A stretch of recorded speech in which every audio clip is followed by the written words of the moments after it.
Well, I think it's time to go ahead and open this up and see if Wayland's Way produces any potatoes. They are determinate. They're Pontiac Red. Takes about 90 days. It's been about 90 days, plus or minus. I can't believe it's been that long. It seemed like just yesterday we were right here. Remember that? Well, it's time to chit or get off the pot. Did he just say chit? Why, yes, I did. Chitting is just a process of early sprouting.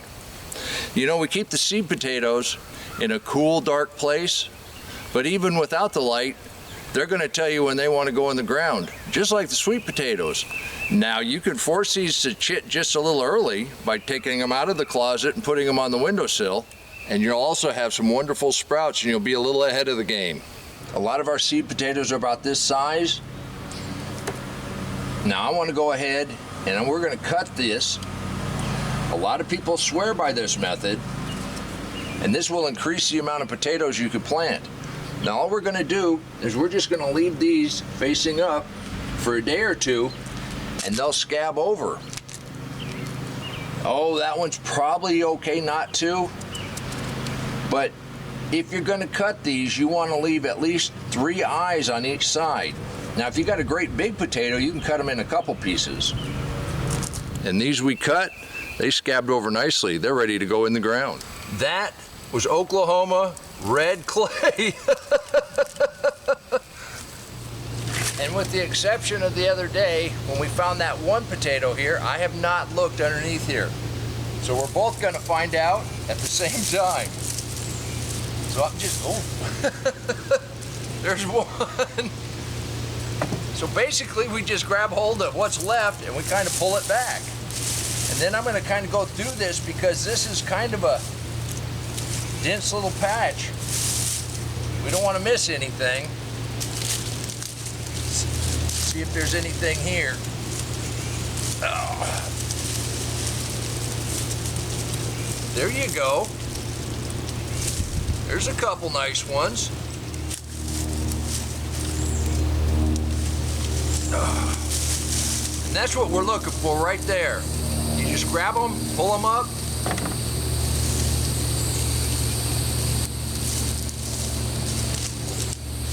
We've got another little problem, and that's the voles. They like these potatoes just as much as we do. So we're gonna modify how we plant. We're not just gonna drop and cover like we used to do. We're gonna have to treat for those voles, and we're gonna use castor oil. I'll show you what we're gonna do. And the first thing we're gonna do is we're gonna remove all of our mulch, take it down to bare soil.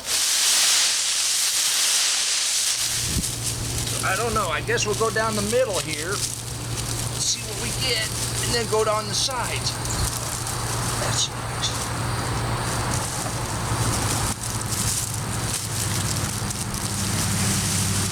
Just pull it up.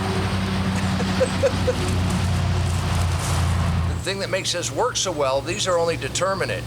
They're not going to take and put potatoes all the way up the vine. They're just going to be there right at the surface. And as you pull them up, you're going to have the potatoes.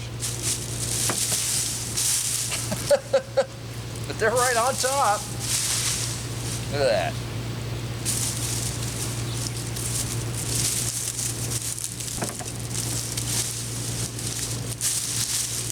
And that's what we want right there. There's our potatoes right there.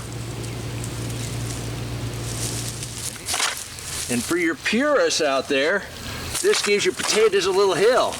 And we're gonna have really good soil contact. And now for my Vanna White moment. Castor oil was recommended by one of my viewers a couple years ago. I didn't know if it would work, but I've been using it and it's helped an awful lot. Oh, look at that. That's what we're looking for right there.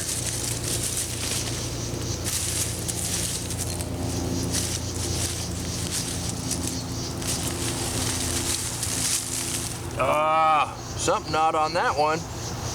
Well, so far so good. I guess we're sharing a little bit. We'll see what we get.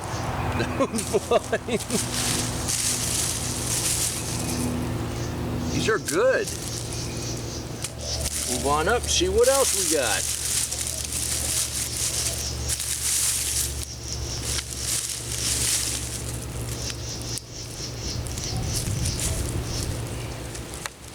Now that's a worm. Thank you, fella.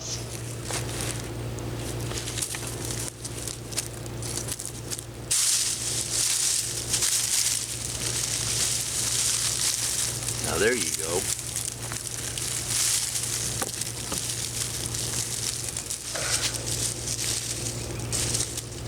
Like I say, the hardest work you do in a deep mix mulch garden is harvest.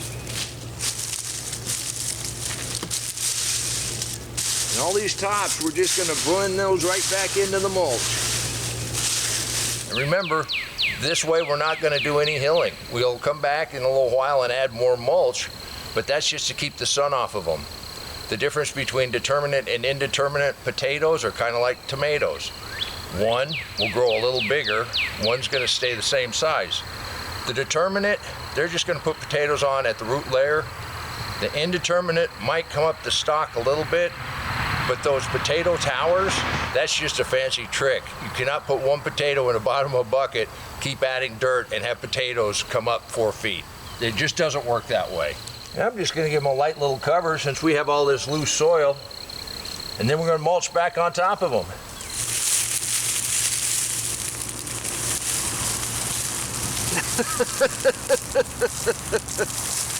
That's what we want right there. But here's this thing in the deep mulch. Ruth Stout would just come put her potatoes down and then cover them with rotted hay and do what I'm doing here.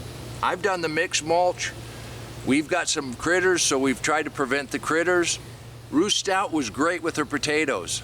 You got to watch out when you're planting seeds or starts. You don't want to put down that much mulch on top of them to start with. You'll smother them out. But for our potatoes, it looks like it's doing the trick.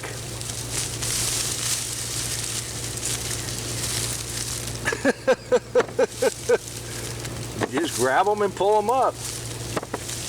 And with the amount of rain that we've had recently, if we were in a tilled garden, I couldn't even be out here.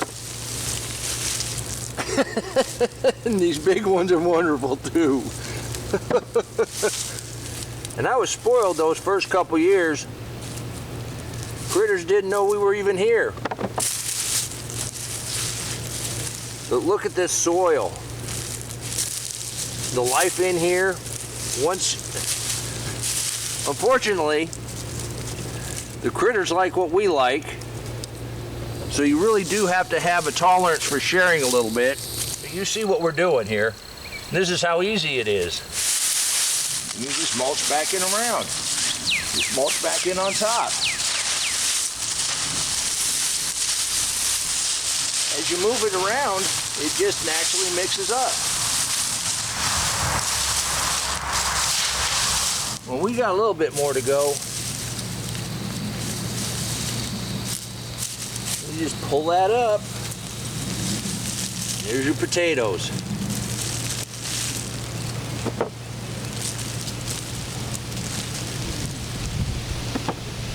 They've been in long enough. It's even starting to split a little bit and it's sealed up. That's not any kind of critter damage. That just meant I probably should have pulled these last week.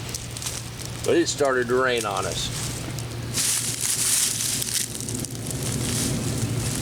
And just look at that. Right there. That's what we want right there.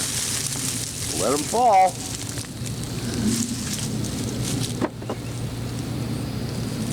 Starting to get a pretty little respectable pile of potatoes there.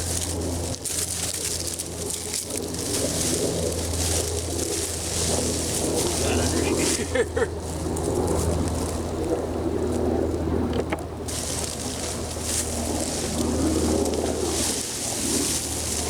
Shit's loaded.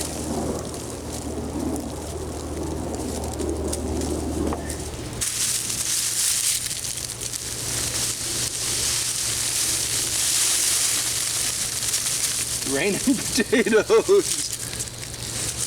That's how easy it is. You just grab hold, pull them up, and shake them out. You see how clean those come out of the ground? And I cannot stress how much rain we've had recently. And these potatoes are coming out of the ground just clean. Woo! I'm telling you, there's work you have to do in the deep mulch garden. It is harvest, and it's not even very warm right now. It's only about 85 degrees. And they're just everywhere. He's popping on up. And you get a little damage on one. We cut that off, we'll still be able to eat that. I really do think the rain had something to do with watering down that castor oil, but I'm very happy with the harvest we're getting.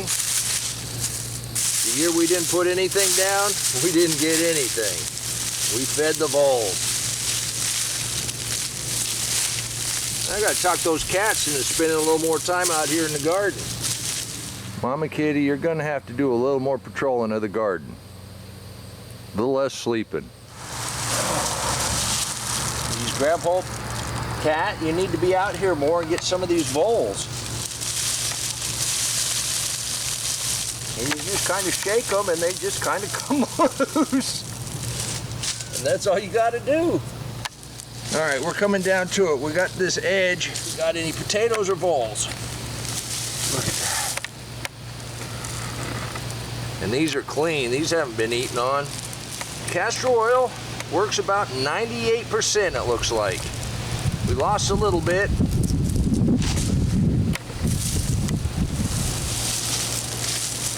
But we got a really nice little harvest here. I'm not unhappy about this at all.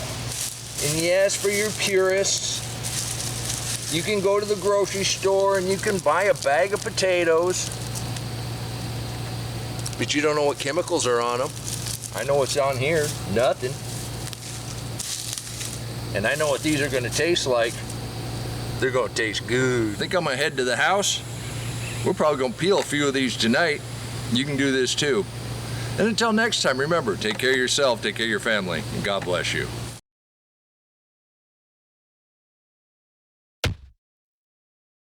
Come on, let's plant. Let's go plant garden.